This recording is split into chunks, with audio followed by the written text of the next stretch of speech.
Dziękujemy za wsparcie na Patronite.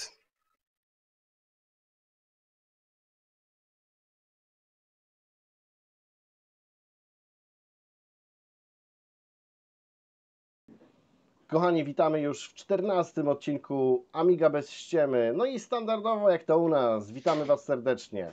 Rafał Mufa Chyła oraz Remigiusz Remix Kolasa. Jedziemy. jedziemy.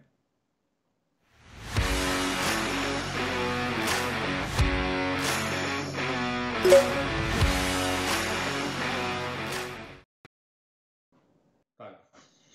Gdy Wy to oglądacie, jest już po nowym roku, to jest nasz 14 odcinek, ale zarazem pierwszy noworoczny.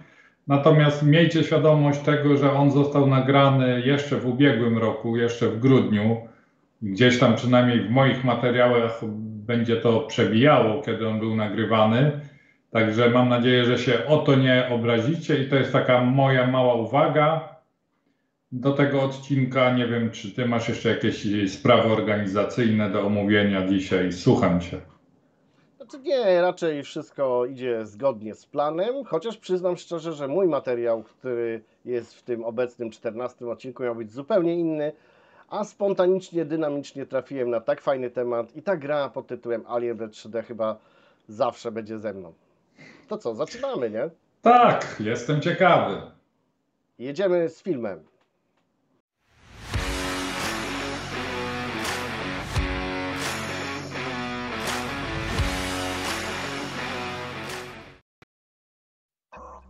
Już wiem, Mufa się śmieje. Alien Red 3D. Dajcie mi chwilę. Cofnijmy się. Może zmieńmy troszkę aranżację. Wow. Okej. Cofnijmy się. Uwaga, wbijam do gry. Po prostu. Wow, jestem w grze. He-Man. Wow. No to co, porozglądamy się trochę. Jest git. Majonez. Alien Breed 3D VR.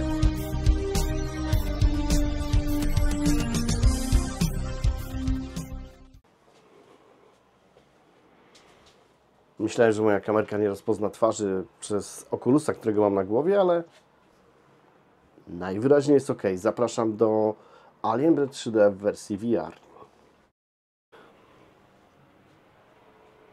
Jeżeli ktokolwiek z Was posiada Oculusa 1, 2 albo 3, tak jak ja, no zachęcam do założenia konta deweloper, no bo wtedy odblokowujemy sobie tego naszego VR-a, możemy oprogramowanie Homebrew instalować. Jedziemy z koksem, no bo co to ma wspólnego z Amigą? No oczywiście, co ma. Gra jest tak świetna w tym VR-ze, że wow, klękajcie narody. Mamy naszego Osirisa, startujemy. Przejdziemy sobie wspólnie pierwszy level. Oczywiście będę go przechodził w taki sposób, żeby bardziej Wam pokazać pewne ciekawostki, niż jakiś taki hardkorowy gameplay. O, możemy się porozglądać, Skyboxa podziwiać. Ok, ja zbiorę sobie Shell'a i teraz tak. Będę się obracał wokół własnej osi, bo mógłbym oczywiście robić to w ten sposób, ale podejrzewam, mimo że ja na VR-ze widzę to spoko, to podejrzewam, że Wy widzicie to bardzo skokowo. O, mamy Skyboxa! O! I tutaj wiele takich fajnych smaczków wyłapiemy. Ja miałem się nie obracać tym, dobra, ok.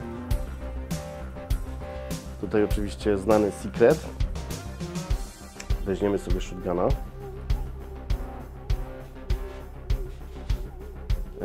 No i tutaj już wejdzie muzyczka. Zmienimy sobie tylko gana. Dzisiaj w ogóle była aktualizacja do tego Osirisa, że już mogę sobie mieć celownik, co jest fajnym ułatwieniem. O, można sobie lampę zbić. I zaczyna się gra, już wchodzi muza. I te potworki naprawdę na tym VR-ze spoko, hardkorowo wyglądają. Naprawdę są takie, no mogą napędzić stracha, gdzie w płaskim ekranie były dość śmieszne. I tutaj taka ciekawostka, no bo to są sprite'y oczywiście. Jak ruszę lekko głową, no tak jak stanę, o, to jest tak jak było, ale jak ruszę tylko głową, to widać jak one tak sobie się obracają według mojego punktu widzenia. No i jak widać, no tekturka, nie? Ale w ruchu wygląda to świetnie. Tu pozbieramy jeszcze ammo.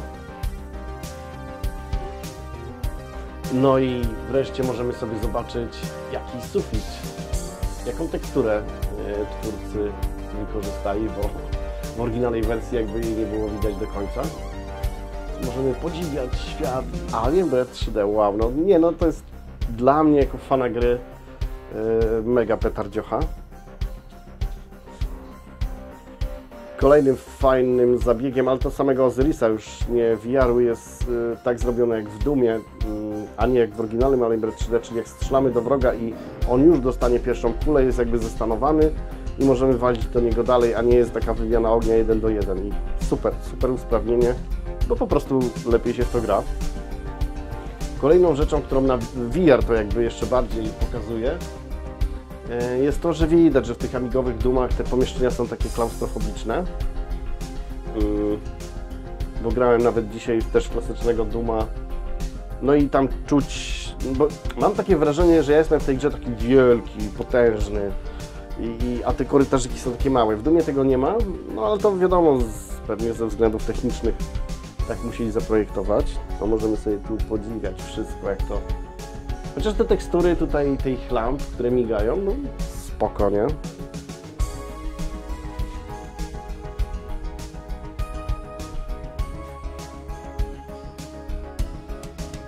O, jak ładnie.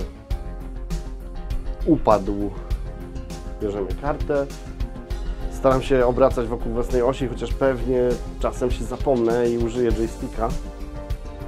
Więc za to przepraszam. O, są nasze ukochańce. Jest tu trochę więcej w tej wersji Osirisowej niż w oryginalnej, natywnej wersji na Ami. Ale to dobrze. O, proszę bardzo, jak krew ładnie. I co, wskakujemy do wody, tylko jeszcze się rozejrzymy. Jak to pięknie, fajnie... Jestem w Alien Breath 3D, no. Tak się, właśnie pokazywałem tego moda Szymonowi Lotuskiemu, z którym się mega zaprzyjaźniliśmy po wywiadzie. O. I mówię do niego, słuchaj stary, jestem w Alien Breath 3D. Jestem w Alien Breath 3D. Wow, nie?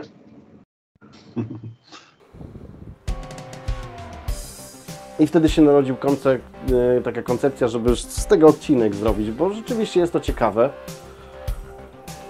A, tu był przycisk. Ten przycisk naprawdę jest tak wielki, nie? No jak nie wiem, no ojeju. W tej VR-ze.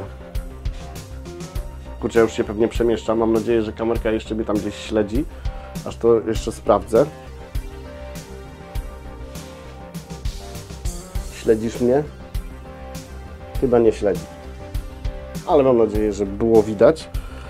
No właśnie, no to takie uroki takiego nagrywania. O, teraz się obróciłem joystickiem, sorry. Dobra.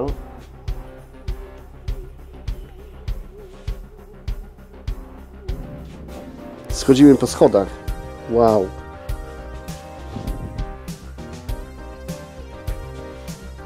Nie, ale naprawdę...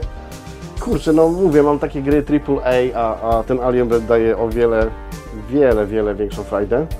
Jeszcze jedną rzecz tylko kuknę.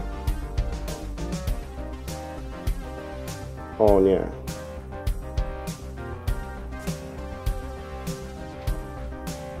Chyba dźwięk z gry się nie nagrywa. Nie wiem dlaczego.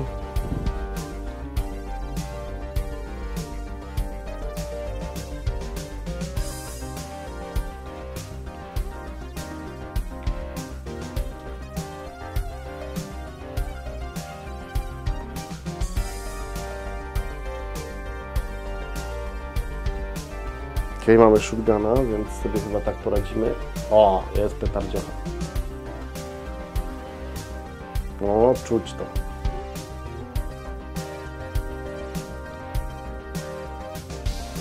tu zjedzie ziomek. Tu jest też secret, ale teraz mi się nie chce tutaj pokazywać, bo przeraziło mnie to, że z gry nie jest zgrywany dźwięk. Więc będę musiał to jakoś dopracować.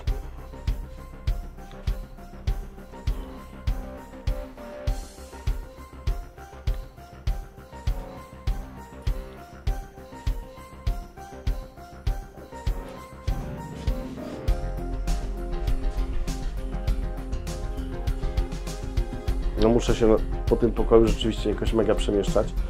No dobra, to idziemy do Exitu. Zdecydowanie polecam Wam Alien Breed 3D w wersji VR. Lecimy.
No jak zwykle dzięki za ciekawy materiał, faktycznie mnie zaskoczyłeś. Tutaj dwie kwestie muszę omówić. Pierwsza kwestia jest taka, moje osobiste podejście do VR. Pamiętam, że jak to wchodziło tam gdzieś jeszcze w latach 90. ta pierwsza generacja, której słusznie wtedy wieszczyłem klapę. Chociaż ta generacja i otarła się o Amigę, bo były te słynne okulary Oculus. Nie, to były eyeglasses. Eyeglasses. O, teraz mi się Oculus myli to ze jest teraz. współczesnymi. Tak. Eyeglass. Tak, akurat nie dotyczyły one Alien Breeda, jak pamiętam, tylko bodajże Gluma i Nemaka. To były te dwie Tak, to były supportowane tylko gry. dwie gry supportowane, no. Ale oczywiście w tamtym czasie to było science fiction, nie na moje koszty, chyba na nikogo przeciętnego Polaka na portfel, że tak powiem, na zawartość portfela. A ja też nigdy nie miałem okazji tego sprawdzić nawet gdzieś na jakichś imprezach czy coś. Natomiast nie wiem czemu, ale jakoś tak się złożyło, że jakoś tak się nastawiłem przeciwko temu VR-owi, że nawet w czasach współczesnych, gdzieś będąc, no nie wiem, na imprezach typu Pixel Heaven, gdzie mnie nic to nie kosztowało, mogłem sobie to założyć i sprawdzić. No jakoś to omijałem, nie wiem czemu, ale już sobie rozmawialiśmy, że gdy kiedyś pewnie na wiosnę znowu się spotkamy u Ciebie, to jednak muszę to wypróbować, zwłaszcza, że jednak no tutaj widzę, że to nie tylko jakieś tam nowości z konsol, ale i faktycznie można przyjemne z pożytecznym zrobić, czyli mieć VR i mieć klimaty amigowe, stare strzelanki. Wygląda to naprawdę fajnie. No zgadzam się z Twoim komentarzem, że trochę może nawet klaustrofobicznie. Ja tego, mówię, nie miałem na głowie, ale też jak Ty pokazywałeś te sceny, to też taki właśnie odniosłem takie wrażenie, mimo że patrzyłem na monitor. Oczywiście w okularach pewnie to wrażenie by było bardziej dogłębne.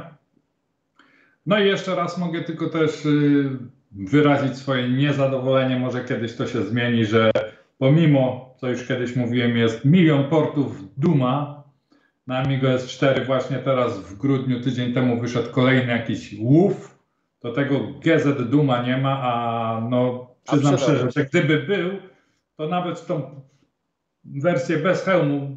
Chętnie bym sobie pograł, bo widać, że to jest fajnie odnowione, Tak, jest wiernie świetne, no. i naprawdę bym się tym pobawił. Także co ty jeszcze chcesz dodać do swojego filmu?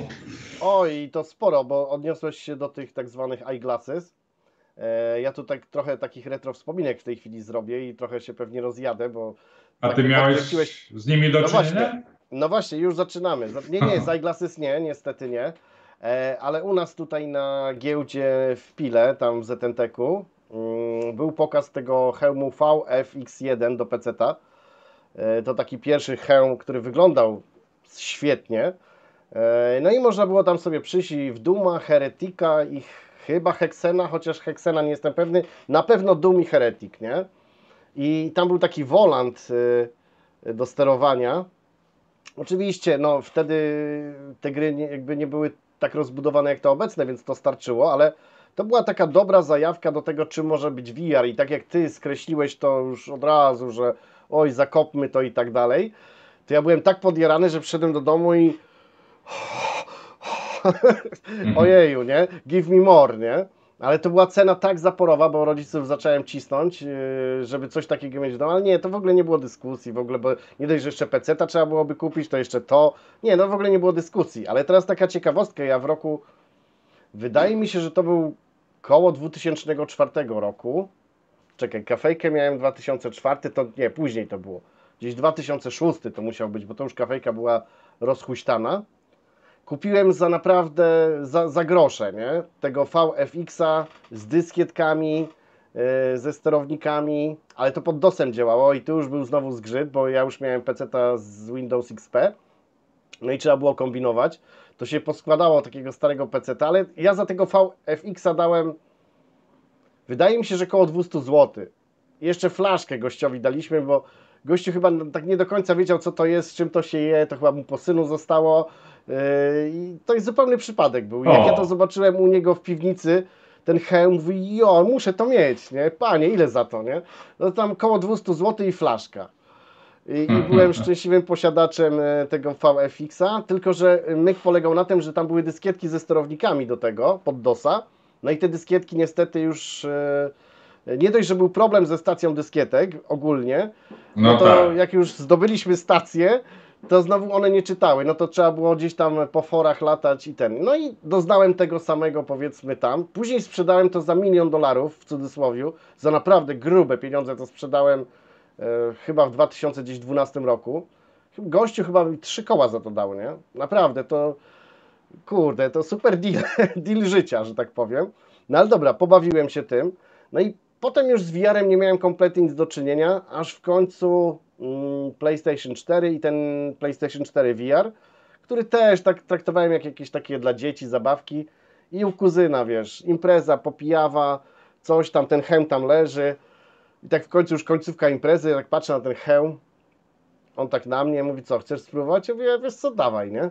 I pamiętam ten moment, on odpala Resident Evil 7 i ja w samym menu spędziłem chyba z 15 minut. On mówi do mnie, ty, no już włącz tą grę. Ja mówię, nie, czekaj, muszę zajrzeć pod krzesło, nie? Muszę zajrzeć pod sofę, bo to menu już było jakby w VR-ze i pamiętam, że ściągam ten hełm, mówię do mojej żony, kochanie, jutro jedziemy po VR-a, a ona do mnie mówi, jutro jest niedziela. Nieważne, jedziemy po VR-a. I pamiętam, że wtedy też kupiłem PlayStation 4 Pro z VR-em i zakochałem się w tym, nie? I generalnie polecam VR-a też na takie, no nie wiem, ja z żoną, to jest chyba jedyna funkcja gameplayowa, że możemy razem sobie usiąść, pograć. Uwielbiamy grać w horrory, jak ona skacze, przeżywa to wszystko, to ubaw popachy, polecam. Czyli rozumiem, że ten VR już na PlayStation 4 to było zupełnie innej maści doznania niż ten stary hełm, o którym mówiłeś. Tak, zupełnie, tak, no wyższa rozdzielczość i tak dalej, więc to już był taki efekt wow, nie? No bo w tym A słuchaj, no właśnie chciałem o niego dopytać. Czy on był jeszcze, nie wiem, on był na USB, czy jeszcze na jakiś stary port stereo? Czym się to komunikowało? Na GamePort, ten taki do joysticka, plus jeszcze Parallel. Jeszcze robiłeś przelotkę z karty graficznej, taki był jakby rozdzielacz, który ci rozdzielał sygnał do monitora i jeszcze do hełmu. Czyli To tam trzy praktycznie takie musiałeś wioski szły. komputer ubrać niczym choinkę w kabelki. Tak, tak, tak. O, i to też dochodzimy do pewnego takiego ciekawego jakby VR-owego zagadnienia, że mi na przykład w PlayStation 4 VR wkurzał ten kabel, nie? Te wiązki kabli, nie? Jakiś średniowieczny, kurde, nie wiem co, nie? I jak dowiedziałem się od znajomego o Oculusie, który jest bezprzewodowy i on sam w sobie działa, nie potrzebuje nic więcej, żadnej konsoli, nic, po prostu zakładasz i masz, a możesz go sparować z PC-tem po Wi-Fi, możesz oczywiście kablem, ale jak masz dobry router, a ja jak wiesz, na router nie szczędziłem, więc Tak. u mnie właśnie mogłem sobie pozwolić na to, że bez kabli. Ja się uwolniłem od kabli, nie? No i super, no, zresztą tak jak widać na filmiku, nie? Ja tu nie mam żadnego okablowania, nic, nie? No tak, to na pewno zapewnia większą swobodę, nie, w czasie gry. Nie potkniesz się o jakiś kabel, który gdzieś ci się plączy pod nogami. Dokładnie, znaczy No. generalnie no, VR-a polecam, bo zobaczenie w ogóle, właśnie to też jest ciekawe, że my dzisiaj gramy w takie współczesne gry AAA, okej, są świetne, super, wow, ale wejście w te klasyki na VR-ze, wow. I ja się dzisiaj dopiero złapałem na montażu tego filmu, że ja mówię o tych takich tekturowych postaciach, bo tego niestety to się nie nagrało jakby w tym moim gameplayu. W ogóle też się musiałem napocić, żeby nagrać gameplay z VR-a, ale to już jeszcze inna para kaloszy. Że tam było coś takiego, że jak ja patrzyłem i wystarczy lekko głowę, albo nawet, bo tam chyba jest śledzenie gałek ocznych w Oculusie 3, że te kartonowe postacie się ruszały, ale na gameplayu tego nie widać. I dopiero jak podszedłem i z góry popatrzałem, no to widać, że to taka tekturka, nie, se leży. Ale generalnie no te gry super wyglądają, właśnie te klasyczne w takim obecnym VR-ze. No, A polecam słuchaj, serdecznie. a tak jeszcze dopytam, czy próbowałeś może w takim razie właśnie w Nemaka albo w Gluma, czy szłoby te okulary, te eyeglasses jakoś, bo tam w Glumie miałeś w preferencjach ustawienie trybu eyeglasses i czy to by było jakoś emulowane na tych twoich okularach, czy raczej nie da się? Nie, bo tutaj korzysta z silnika tego Jizit Doom i najpierw trzeba byłoby grę do tego silnika dopasować i Aha. wtedy moglibyśmy ruszyć Czyli z tematem. bezpośrednio gdzieś za pomocą, nie wiem, WinUAE powiedzmy, no nie dałoby się w tego Gluma zagrać w trybie eyeglasses, żeby był jakiś efekt na tym. Nie, niestety Aha. nie. Niestety No nie. szkoda, No ale szkoda. fajnie by było. To by był fajnie dodatkowy by było. bonus. No właśnie, bo my się tak, znaczy ja się tak rozgadałem, sorry, Amiga bez ściemy, a my tu o PC-tach i DOS-ach i innych cudach gadamy. No ale jednak amigowa gra, Amigowa gra, więc tak. która ma drugą młodość. No ale możemy już przejść wtedy do mojego tematu, także myślę, że zapraszam teraz na mój film, który jest drugą częścią filmu, który zaprezentowałem Wam przed miesiącem i jest to oczywiście poświęcony dalej historiom komputerów Amiga One.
To chyba by było tyle na temat tutaj Amigi One 500. Przechodzimy do zawodników wagi ciężkiej. Pierwszym z nich jest Amiga One X1000.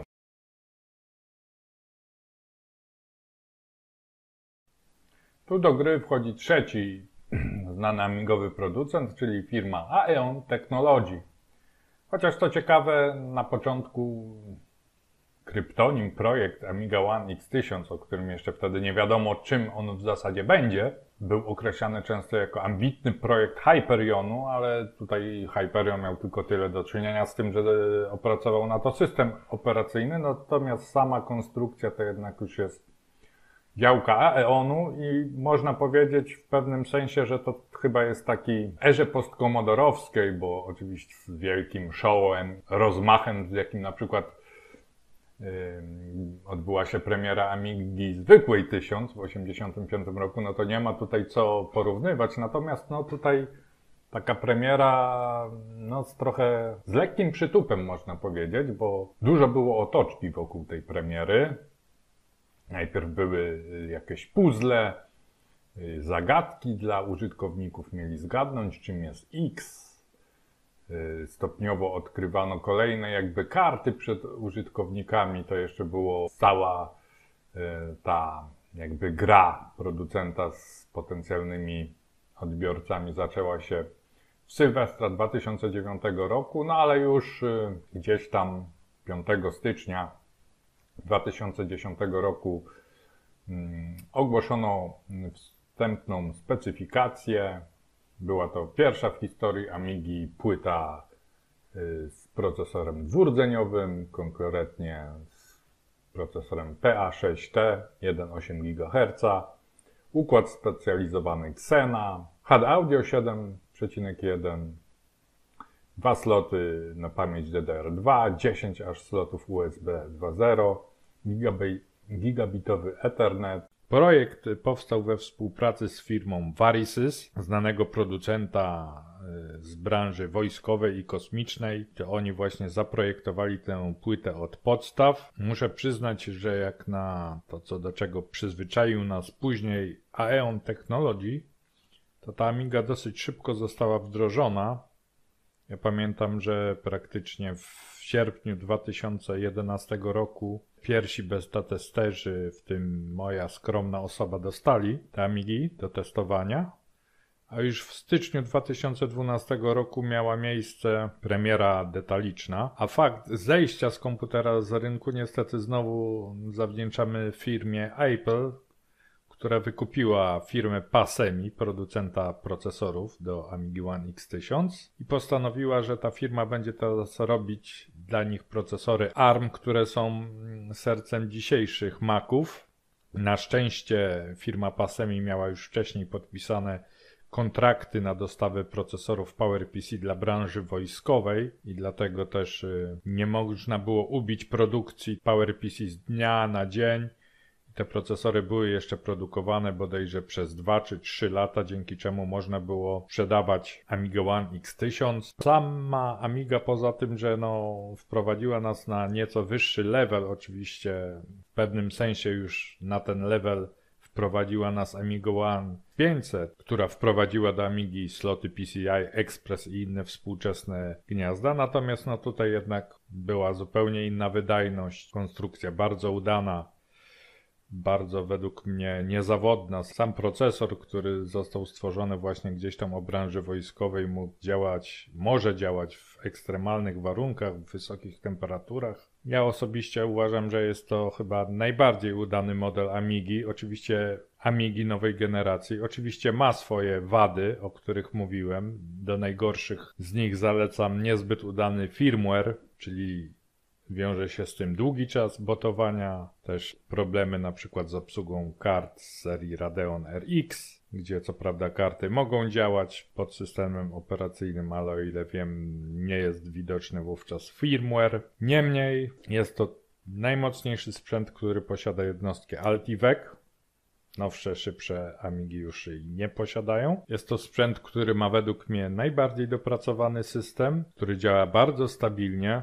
I jest to w sumie najdłużej używana przeze mnie Amiga, chyba z wszystkich, jak sobie kiedyś pomyślałem. Co prawda Amigę 1200 nabyłem w 1996 roku, a pozbyłem się jej, sprzedałem w 2009.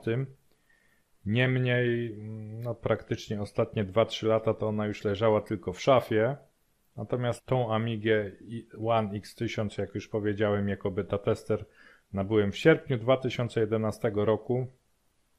Mamy końcówkę 2023 roku, a więc też już używam ponad 12 lat, leci 13 rok, no i nic się nie dzieje z nią złego, więc podejrzewam, że jeszcze będę ją używał dalej, bo jednak po tych 13 latach od zakupu nie zestarzała się aż tak bardzo, jak zestarzała się powiedzmy Amiga 1200 w tym 2009 roku. Co jest jeszcze bardzo mocnym aspektem tej Amigi, to obudowa, naprawdę mocna, solidna, z dobrym wygłuszeniem. Ogólnie nie zawaham się wypowiedzieć tezy, że to jest najlepsza obudowa w ogóle, jaką widziałem. Niepodobnie tu jak Remik. Miałem też epizod z serwisowaniem komputerów, też swego czasu prowadziłem własną firmę, która się tym parała, więc PC-ów widziałem wiele i tak dobrej obudowy jak tej od Amigi One X1000 nie widziałem nigdy. Oczywiście nie twierdzę, że nie ma lepszych obudów, bo są obudowy nawet i po kilka tysięcy dla PC-ów, aczkolwiek przeciętny Kowalski raczej takich obudów nie kupuje. Zazwyczaj obudowa i zasilacz to są rzeczy, na którym taki człowiek oszczędza, a zwłaszcza w przypadku tego drugiego akcesorium, czyli zasilacza, jest to wielki błąd, no ale to taka uwaga na marginesie. Ogólnie, no jak mówię, Amiga One X1000 nie jest już niestety produkowana, ale sprzęt uważam za bardzo udany i jeśli ktoś gdzieś miałby okazję kupić z drugiej ręki, to osobiście jako użytkownik tego komputera polecam zakup, chociaż w sieci można też spotkać niepochlebne recenzje, na przykład taki Amiga Fan stwierdził, że jest to sprzęt chyba jeszcze gorszy według niego niż Amiga One XN, ale to jest chyba, to było stwierdzenie, to stwierdzenie uważam za spore nadużycie, nie poparte jakimiś merytorycznymi argumentami. Są też opinie na przykład takiego znanego rosyjskiego amigowca Kas1e, który uważa, że jednak najlepszą Amigą jest X5000. Ja uważam, że oczywiście X5000 jest najszybszą Amigą. Jest podstawową Amigą, którą obecnie najczęściej używam. Ale czy pod każdym względem jest najlepszą? No nie wiem. Dla mnie jednak najlepszą jest wciąż X1000. No ale skoro poruszyłem już wątek Amigi One X5000, to pora przejść właśnie do tego modelu. Premiera Amigi One X5000 chyba odbyła się z trochę mniejszym przytupem niż X1000. Aczkolwiek też nie zabrakło tam smaczków i ciekawostek. Jak pewnie wszyscy fani Amigi wiedzą, w przypadku pierwszego modelu Amigi 1000 od Commodore, tam twórcy postanowili się podpisać na obudowie, a nawet odciśnięto łapę psa jednego z inżynierów. I trochę podobne rzeczy znajdziemy właśnie na Amidze One X5000, gdzie są podpisy beta testerów, oczywiście w wersji X5020, a także są smaczki na płycie. Tutaj widzicie na przykład hełm Magneto, widzicie też Pacmana, a nawet znajdziemy też rysunek Amigi 500. No były też oczywiście, podobnie jak w przypadku właśnie tej Amigi 1000 od Commodora, były też podpisy samych twórców na płycie głównej. I to w zasadzie ta różnica, że to nie było na obudowie, a na płycie głównej. Obudowa też dedykowana, też z grawerowanym Boeingiem, aczkolwiek już nie tej klasy niestety, co w przypadku Amigi One X1000. To jest jednak obudowa mniejsza, trochę lżejsza ewidentnie, a zatem też i z gorszych nieco materiałów zrobiona, bez drzwiczek otwieranych z przodu, bez różnych tam mat wygłuszających. No ewidentnie obudowa gorszej klasy. No ale też i cena była inna, bo w momencie premiery w październiku 2016 roku to ta Amiga kosztowała niecałe $1900 w USA. W Europie ta cena była nieco wyższa, kształtowała się w okolicach 2200-2300 euro, ale jednak to było taniej niż w przypadku Amigi One X1000, która kosztowała około 3000 euro. Więc nie dość, że był tutaj progres wydajnościowy, bo jednak tutaj specyfikacja była następująca. 2 gniazda SATA, 2 sloty DIMM na DDR3, X1000 miało jeszcze DDR2, slot na kartę microSD, gdzie znajduje się UBOT, czyli firmware tej Amigi, slot PCI razy 16, PCI razy 4, 3 razy slot PCI razy 1, przy czym w zasadzie jeden z nich to jest dedykowany slot Xorro, więc no, jest niekompatybilny, i 2 sztuki zwykłego PCI starego. Oczywiście jest też układ Xena. Sam procesor to jest P5020, PowerPC 2 GHz, dwurdzeniowy, bez Altiveka, ale Altivek nie jest znowu aż tak często używany. W przypadku aplikacji dla Amiga S4 jest ich raptem kilka. Natomiast no, w typowych zastosowaniach jest to jednak procek wyraźnie mocniejszy i komputer jako taki jest wyraźnie wydajniejszy. Aczkolwiek no, też widać, skąd się wzięła niższa cena. No, niższa cena względem X1000 wzięła się nie tylko z obudowy, ale też według mnie z pewnych tutaj już oszczędności na płycie. I dlatego ja powiedziałem, że jednak dla mnie X1000 ma swoje przewagi, bo na przykład X1000 ma 4 gniazda SATA, więc podepniemy tam więcej napędów. W przypadku X5000 no, mamy ten napęd optyczny, no dzisiaj już rzadko używany, ale jednak no, w przypadku Amigi chyba jednak warto mieć ten napęd DVD. No i mamy powiedzmy ten jeden dysk twardy i wszystkie gniazda mamy obsadzone. Ja jako beta tester często używam drugiego dysku, jeśli coś mi się stanie z systemem, jeśli chcę sobie gdzieś tam przywrócić, zabotować system z innego twardego dysku, no i w tym momencie muszę rozkręcać obudowę, odpinać napęd optyczny, podłączać drugi dysk. Jest to średnio wygodne. W X1000 z 4 kanałami SATA mam pełną swobodę, już nie mówiąc o tym, że tam jest jeszcze stary kanał ATA, więc można sobie na przykład podłączyć jakiś twardy dysk z klasycznej Amigi 1200 i przegrać sobie dane bez problemu. A w przypadku X5000 jest już inaczej i byłoby więcej kombinowania, aczkolwiek akurat o to, że X5000 nie ma złącza ATA, to ja akurat pretensji mieć nie mogę, bo żaden sprzęt już z nowszej epoki go nie ma, a trzeba iść z postępem. Premiera według mnie odbyła się z mniejszym przytupem niż w przypadku X1000, aczkolwiek jako ciekawostkę powiem, że Amiga One X5000 jest chyba jedynym komputerem, który gdzieś tam zaistniał w komercyjnej reklamie na rynku globalnym, a w zasadzie można powiedzieć na rynku USA, bo znana sieć salonów fryzjerskich, ona ma salony, kilka tysięcy salonów rozsianych w sumie po całym świecie, zwłaszcza anglosaskim, aczkolwiek największą sieć i najbardziej znana jest w USA.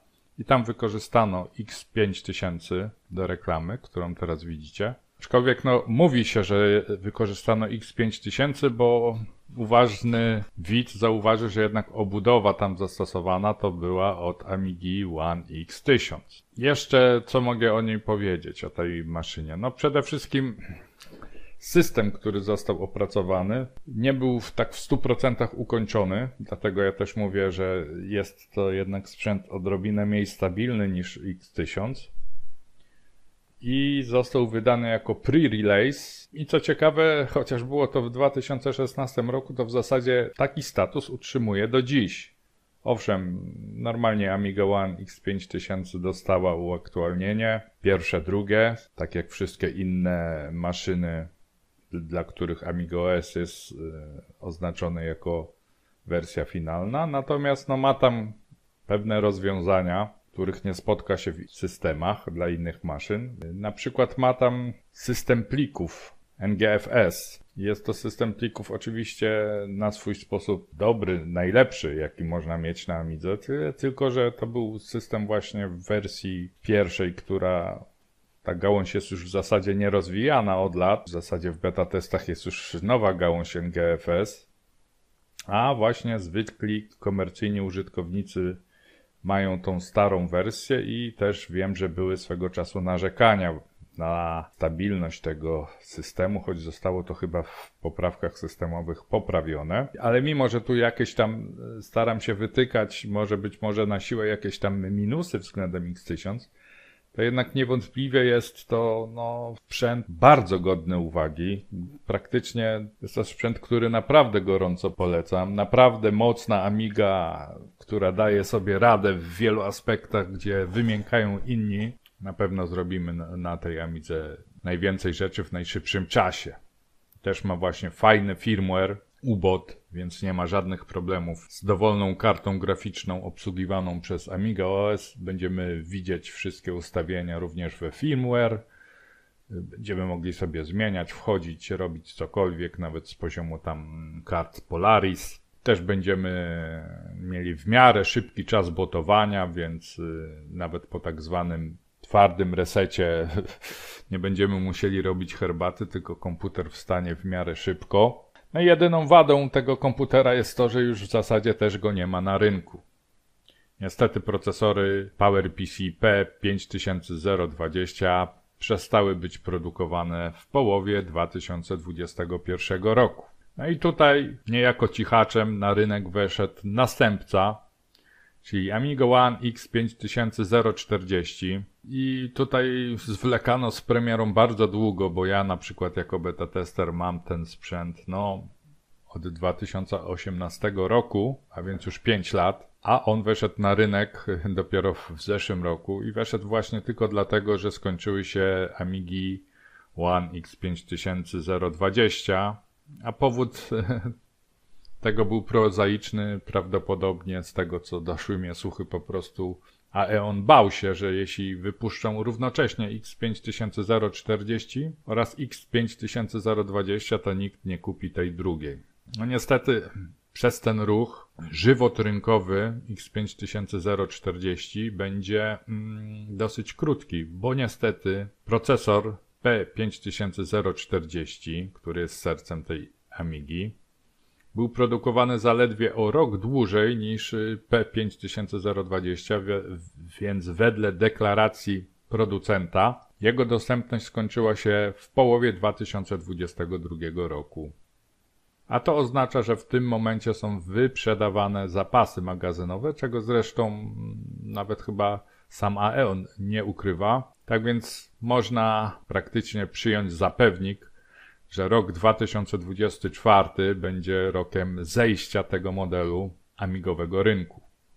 Także jeśli ktoś chce i ma pieniądze, może jeszcze kupić. Sprzęt jest w ofercie. Niestety takie czynniki jak pewnie inflacja, wcześniej pandemia, ale pewnie przede wszystkim właśnie wspomniany fakt, że Amiga już się kończy i producent zapewne ma świadomość, że tak czy siak to, co mu zostało w magazynach, już sprzeda, oraz być może fakt, że wreszcie nadszedł ten tabor, czyli Amiga A1222, która też niestety jest nie w cenie takiej, jaką zapowiadano kilka lat wcześniej, w jakiej miała być, to cena tej Amigi One X5040 wzrosła aktualnie do 3300 euro za kompletny system z 4 GB RAMu, terabajtowym dyskiem SSD i Radeonem RX 560, 4 GB pamięci wideo. A zatem w tym momencie niestety jest to najdroższa Amiga w historii, znaczy przynajmniej z tych Amig One, bo przebiła ceną nawet tą Amigę One X1000. A względem tej Amigi One X5020, która kosztowała przynajmniej o te 1000 euro mniej, nie różni się zbyt wiele, bo jest tam tylko zastosowany procesor czterordzeniowy, taktowany zegarem 2,2 GHz, więc mamy nieco szybszy sprzęt, powiedzmy jakieś 10, może 12% więcej na rdzeń. Pozostałe 3 rdzenie w zasadzie na razie nie są wykorzystywane, jedynie wąska grupa gdzieś tam beta testerów i deweloperów, którzy opracowują system Amiga OS 4.2, mają dostęp do jakichś niestabilnych wersji, ale zwykły użytkownik, jak mówię, zyskuje ledwie kilkanaście procent wydajności i to też nie wszędzie, bo na przykład w niektórych grach 3D ta Amiga mimo szybszego proca jest nawet wolniejsza od Amigi One X 5020, co też pewnie się wiąże gdzieś tam jeszcze z lukami w dopracowaniu systemu operacyjnego. No ale generalnie można powiedzieć, że w codziennym użytkowaniu no jest nieco szybsza, tylko pytanie, czy to jest warte niemalże, nie wiem, 40% większą cenę. No na pewno nie. No ale realia są takie, jakie są, więc jeśli ktoś ma pieniądze, fantazję, chęci i chce próbować pobawić się Amigą nowej generacji high-end, no to na pewno ja szczerze jako użytkownik tej Amigi mu to polecam, bo jednak to jest zupełnie inna zabawa niż tam zabawa powiedzmy Amigą One 500, czy jakąś inną Samantą, czy nawet Amigą One A1222, do której przejdę za chwilę. Tutaj w ogóle nie ma porównania, jeśli chodzi o komfort, szybkość i ogólny fan.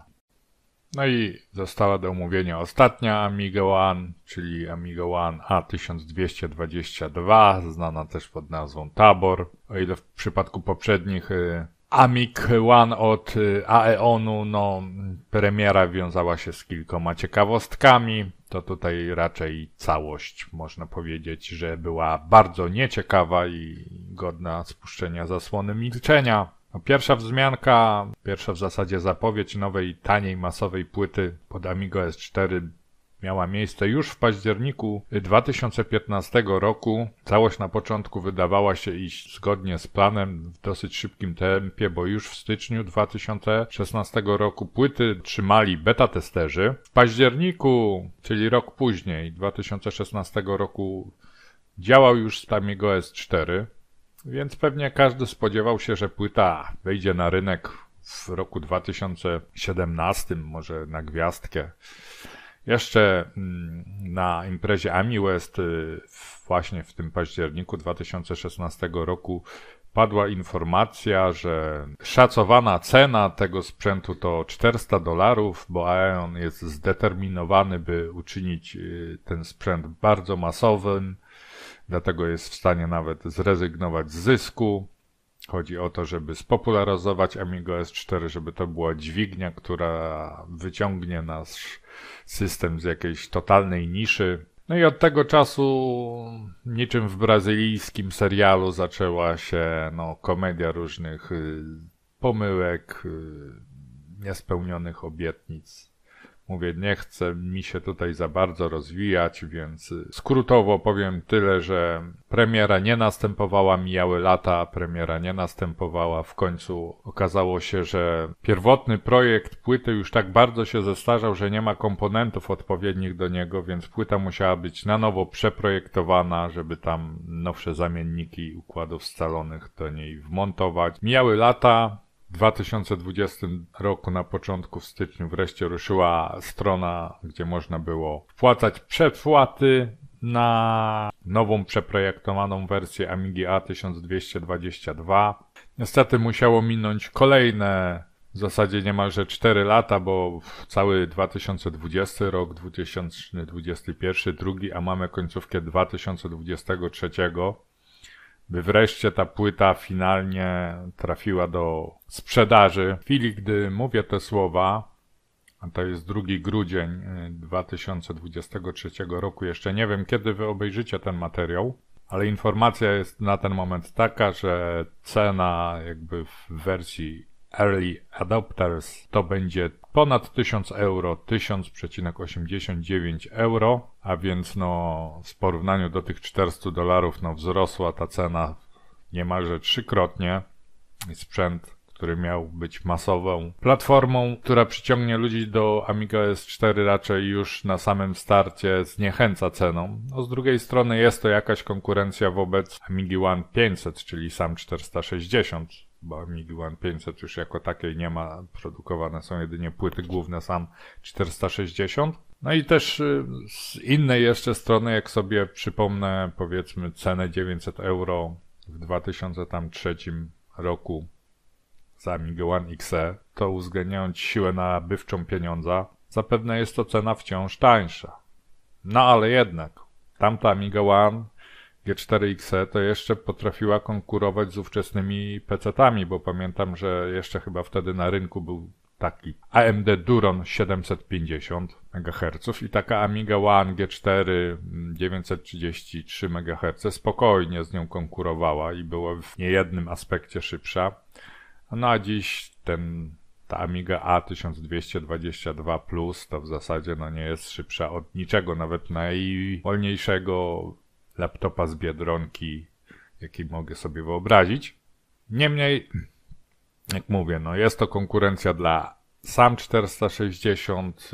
Specyfikacja przedstawia się następująco. Procesor PowerPC QRQ P1022 1,2 GHz Dual Core.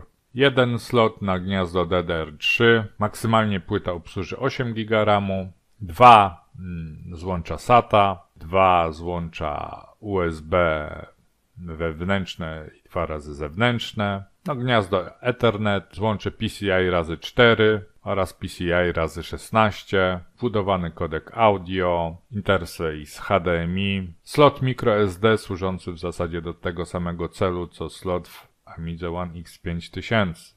Płyta malutka, zgrabniutka i to pewnie jest największa zaleta tej płyty. Wadą jest dosyć nietypowy procesor z nietypową obsługą FPU, co z kolei wiąże się też ze zmniejszoną kompatybilnością względem wszystkich innych Amig One, a także z różnymi niespodziankami dotyczącymi wydajności.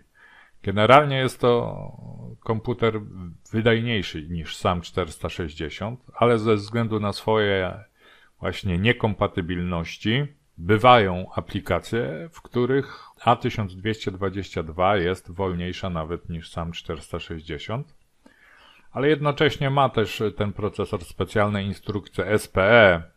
Jeśli dany program jest napisany specjalnie z wykorzystaniem SPE, to wtedy tabor nabiera wielkiej mocy i można powiedzieć kręci wokół takiej SAM 460 kółeczka. Ale pytanie, jak duży procent oprogramowania będzie pisane specjalnie pod SPE? Ja tu dłużej nie będę się rozwijał, gdyż beta tester Amigi 1222 zrobił świetną stronę, świetny poradnik, gdzie znajdziecie benchmarki, właśnie kompatybilność i wiele innych przydatnych informacji i chętnych zapraszam właśnie do odwiedzenia tej strony. A całej społeczności amigowej życzę, żeby ta epopeja wreszcie się skończyła i że faktycznie w grudniu 2023 roku wreszcie po wielu latach męki ta płyta znalazła się na sklepowych półkach. Wiele na to wskazuje. Oficjalny dystrybutor donosi, że płyty główne w wersji komercyjnej zostały już wyprodukowane. Czy będzie coś dalej? Trudno powiedzieć. Ja już przeżywałem powielokroć napływ myśli, które skłaniały mnie do tego, że to pewnie już będzie koniec. Tak mi się wydawało po odejściu ATEC-u, a jednak okazało się, że aż 2 firmy podjęły rękawice w celu produkcji dalszego sprzętu, więc teraz też, choć wiele wskazuje na to, a zwłaszcza kondycja procesorów z linii PowerPC, że nadzieje na przyszłość nie są zbyt optymistyczne, to całkowicie nie skreślam możliwości, że jednak jeszcze coś powstanie. Są pewne zadatki na to, choćby nowy laptop PowerPC od A-Cube Systems, także pożyjemy, zobaczymy.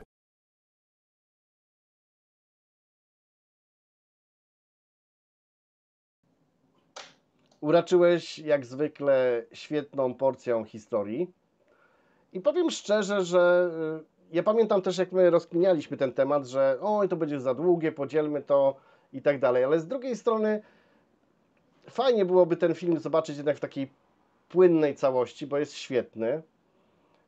I dalej będę mówił to, co mówiłem przy części pierwszej. Ty słyniesz dla mnie z tego, że potrafisz robić naprawdę niezłe materiały historyczne, za to Cię podziwiam. Fajnie to omawiasz, bez zająknięcia, bez jakichś tych, kupuję ten temat, nie? I teraz dochodzimy też do tej Amigi One X1000, którą Ty uważasz prywatnie za jakby najbardziej doskonałą z tej rodziny. No, ma kilka, wymieniłem czemu ma kilka Tak, plusów. Najlepsza powiedzmy obudowa, najbardziej według mnie stabilny system. No nie jest najszybsza, no bo szybsza jest X5000, ale no równoważąc wszystkie plusy i minusy, to jest naprawdę według mnie najlepszy model.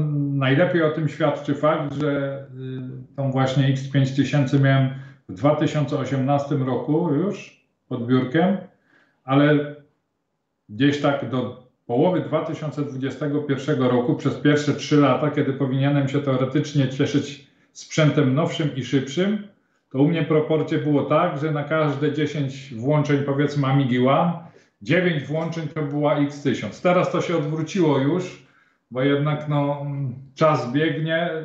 System bardziej dopracowany. To raz, system już też bardziej dopracowany jest na tą X5000, no i jednak pojawia się jakiś soft typu Doom, który gdzieś tam wymagania ma. No, oczywiście on gdyby był, nie wiem, zrobiony no, na PC, to na odpowiedniku PC, jakim jest X1000, powiedzmy o mocy X1000 i z taką kartą graficzną, to powinien też fruwać, ale no, jednak te sterowniki 3D pod Amigą nie są robione bezpośrednio przez AMD, nie są przez producenta robione i to nigdy tak wydajne nie będzie. To też nie jest port robiony przez ID Software, tylko wiadomo przez hobbystów, więc to siłą rzeczy gdzieś tam ta wydajność traci. No i zaczynają pojawiać się takie rzeczy, że jednak no ta X5000 no to jest takie minimum, nie? Ale ogólnie z X1000 jestem naprawdę też zadowolony, nie? Znaczy ja Natomiast powiem... jeszcze chciałem, bo zgubię potem wątek. Natomiast to, co ty mówiłeś, no to nie wiem, czy będziesz wdrażał ten pomysł, który gdzieś tam na live zapoczątkowałeś, o tych płytach DVD, gdzieś tam po 10 odcinków. I tam można by taki eksperyment zrobić i już powiedzmy połączyć to w jeden odcinek i tam to zrobić. I dla tych, którzy chcieliby to w całości obejrzeć. Chociaż pewnie podlinkujemy pod tym odcinkiem no tak, poprzedni, żeby tam jakąś tam spójność zachować, bo rzeczywiście ja jako, wiesz, fascynat Amigi ogólnie i lubię twoje filmy, twoją dykcję, twoją mowę, no to ja bym to wolał za jednym zamachem niż gdzieś pocięte oglądać. No ale gdzieś tam... To też, to tak, było przycięte w dobrym miejscu, więc spokojnie. Zrobiłem też na początek taką 2-minutową zajawkę przypomnienia z poprzedniego odcinka, więc mam nadzieję, że ludziom narobiłem smaka. Kto będzie chciał, cofnie się i zobaczy. Swoją drogą musisz mi powiedzieć, co tam za muzykę żeś wstawił, z jakiego demka, bo świetna. Ale to potem. No.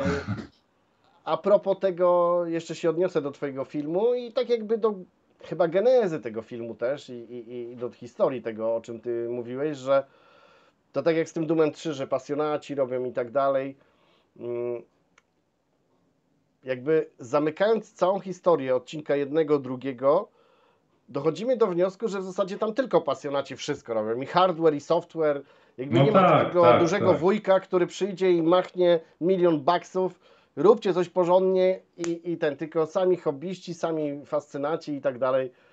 Przy czym warto też powiedzieć, że no o ile jeśli wierzyć powiedzmy Trevorowi Dickinsonowi, nie, ale ogólnie on za wszystkie te sprzęty, powiedzmy nawet za tą Amiga One X1000, to też nie jest taki, że takie coś jak to nie wiem, w czasach, gdy tam, nie wiem, Woźniak z Jobsem w garażu montowali lutownicą pierwszego Apple'a, to już nie te czasy i nawet jeśli jesteś hobbystą, ale chcesz prowadzić takiego kompa na rynek jak X1000, to tam i tak już, to nie były miliardy dolarów, tak jak dzisiejsze korporacje po prostu rzucają od tak, ale i tak nawet taki hobbysta musiał mieć co nieco w kieszeni, taki Dickinson i tam chyba było ponad 1 milion czy 2 miliony dolarów, żeby to uruchomić, wdrożyć, wyprodukować, włożone, więc to też, no aż tacy hobbyści jak my, to tego niestety nie będziemy w stanie zrobić, choćbyśmy nie wiadomo jakie mieli pomysły, nie? Tak. Tylko, że wiesz, w tej branży, bo ja tak powiedziałem w cudzysłowie $1 milion, nie? Tam trzeba dużo więcej w tej branży to już teraz się operuje bilionami dolarów. Jak przychodzi gościu z milionem, taki Dickinson, to jest malutka mróweczka do gigantu. To jest hobbysta. Ale z drugiej strony na tym twoim forum, to już dawno temu było, ale któryś tam z forumiczów, nie wiem jak to się mówi, któryś z widzów zaproponował coś takiego, żeby bardziej pokazać Amiga OS 4 i tu się z nim zgadzam, bo rzeczywiście tej Amigi Engage tutaj jest, Engage znowu, Amiga New Generation, ok? Żebyście się nie czepiali, ale Engage to zawsze tak chyba u mnie zostanie, żeby właśnie, no bo wiesz, Amiga zawsze słynęła z tego, że system był lekki, miły, przyjemny, a jak na przykład się ogląda ten film, tą historię Amigi One i dzisiaj, wiesz, jakiś gościu, który się nawet zainteresuje, bo amigowcy to i tak już to mają albo chcą mieć i tak dalej, ale żeby zachęcić kogoś do jakby, wiesz, powrotu do korzeni, a jednocześnie być amigowcem na topie, no to jak on patrzy DDR2, DDR3, to on się chwyci za głowę i ucieknie i skoczy z bloku, nie? A jakby pokazać No wiesz, sam te system... komputery też jakby w którymś tam roku powstawały, nie? Tak, To ja też już brałem wiesz, ponad... to pod uwagę, No. uwagę, ale to jednak były plecy, wiesz, w Mhm. stosunku do technologii obecnych, bo wiesz, ja jestem też takim maniakiem ogólnie komputerowym i ja zawsze jestem na topie. Jak tylko wychodzi coś nowego, no to ja wszystko wywalam, sprzedaję i kupuję nowe, nie? No ale to też jestem chory w drugą stronę, nie?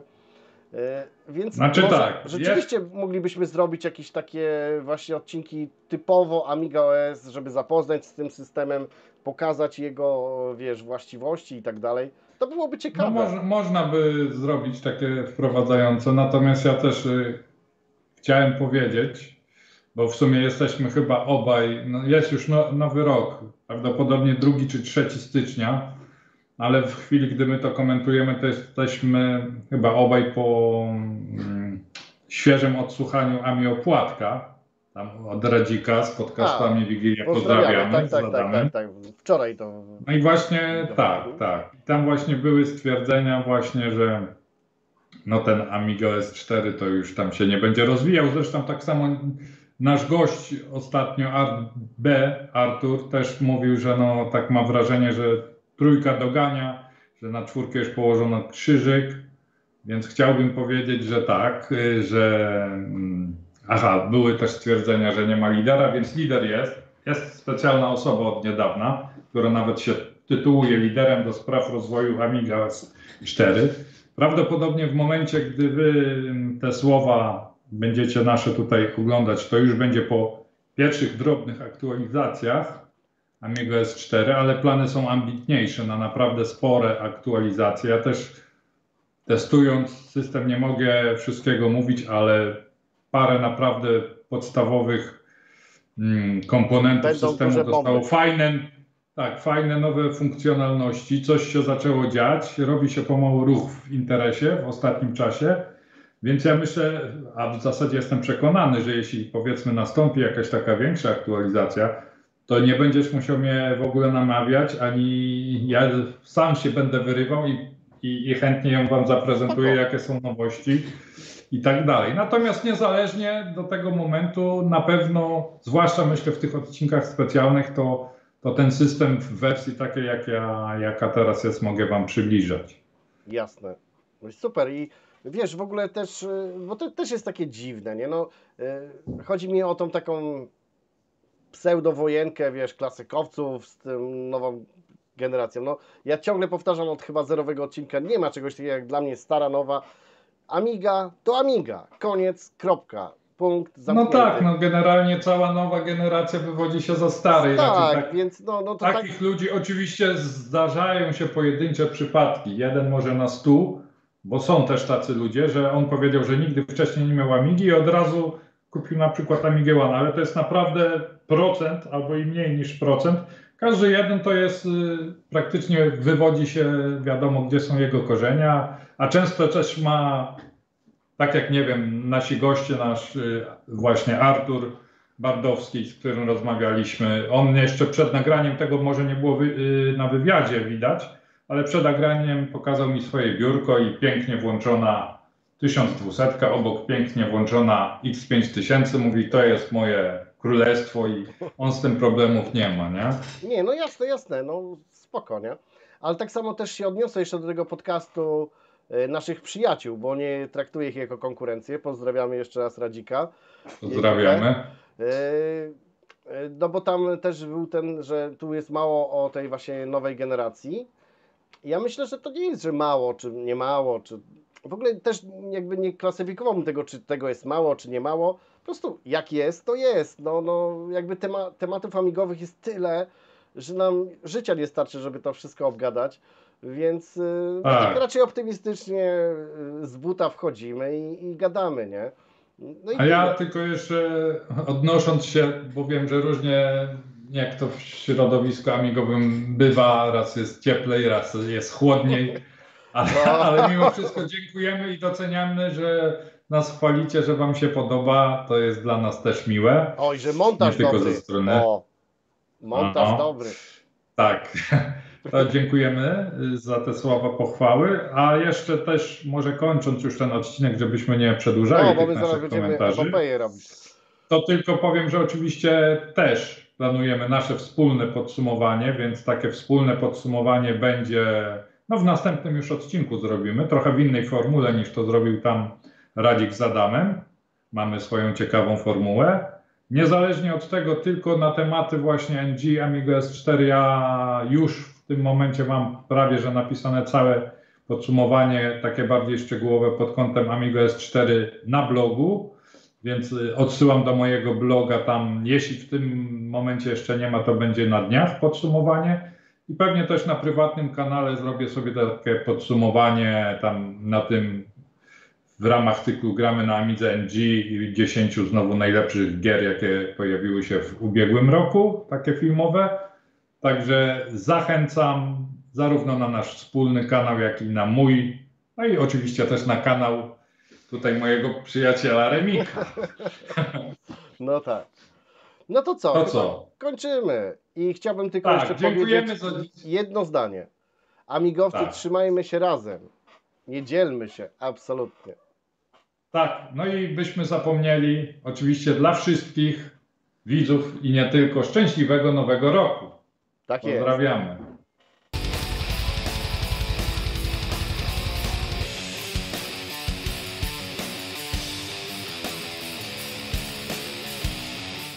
Dziękujemy za wsparcie na Patronite.